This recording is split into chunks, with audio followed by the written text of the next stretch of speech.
ఈరోజు నేను మాట్లాడేటువంటి విషయం మరి ఇరిగేషన్ మంత్రికి సంబంధించింది అధ్యక్ష.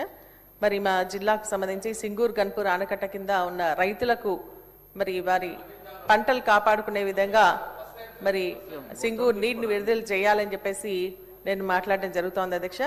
అదే సింగూర్కి సంబంధించి అధ్యక్ష మా టోటల్ కెపాసిటీ 29.9 TMC అధ్యక్ష. దాంట్లో సింగూరు మరి 40,000 ఎకరాలు, గన్పూర్ ఆనకట్టకు 21,600 ఎకరాలు మరి ప్రతి సంవత్సరం కూడా నీళ్ళు ఇవ్వడం జరుగుతుంది అధ్యక్ష. మా నర్సాపూర్ నియోజకవర్గం గన్పూర్ ఆనకట్ట కిందకు వస్తుంది అధ్యక్ష. దానికి మరి ప్రతి సంవత్సరం రబీకి కానీ ఖరీఫ్ కానీ 4 TMCల నీళ్లు మరి విడుదల చేయడం జరుగుతోంది అధ్యక్ష. అయితే ఈసారి కూడా అదేవిధంగా నీళ్లు వదులుతారని చెప్పేసి రైతులందరూ కూడా ఆశించడం జరిగింది అధ్యక్ష. ఈ 21,600 కాకుండా దాని కింద 10 లిఫ్ట్ ఇరిగేషన్ స్కీమ్స్ ఉన్నాయి, అదేవిధంగా 7 చెక్ డ్యామ్లు ఉన్నాయి అధ్యక్ష. దీని కింద మరి 15,000 ఎకరాలు మరి నీళ్లు అందించడం జరుగుతోంది.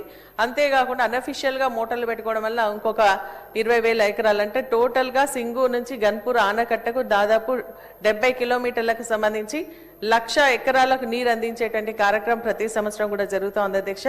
అయితే ఈ సంవత్సరం ఏంటంటే సింగూర్ డ్యామ్ ని మరి రిపేర్ చేస్తా ఉన్నారని చెప్పేసి పేపర్లలో రావడం జరిగింది.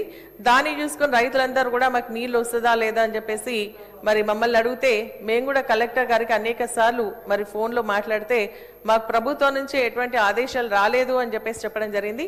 దాంతో సీజన్ కాగానే రైతులందరూ కూడా పంట వేసుకోవడం జరిగింది అధ్యక్ష.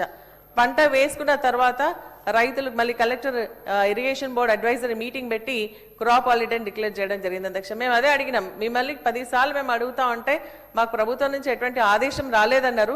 ఒకవేళ మీరు నిజంగా చేయాలని అనుకుంటే, క్రాప్ హాలిడే డిక్లేర్ చేయాలని అనుకుంటే మరి రైతుల కంపెన్సేషన్ ఇవ్వండి అని చెప్పేసి అడగడం జరిగింది అధ్యక్ష. కానీ ఆ రోజు కాపర్ డ్యామ్ కూడా కట్టుకోవడానికి అవకాశం ఉందని చెప్పేసి ఇరిగేషన్ ఎక్స్పర్ట్స్ కూడా చెప్పడం జరిగింది అధ్యక్ష. కానీ అదంతా లేకుండా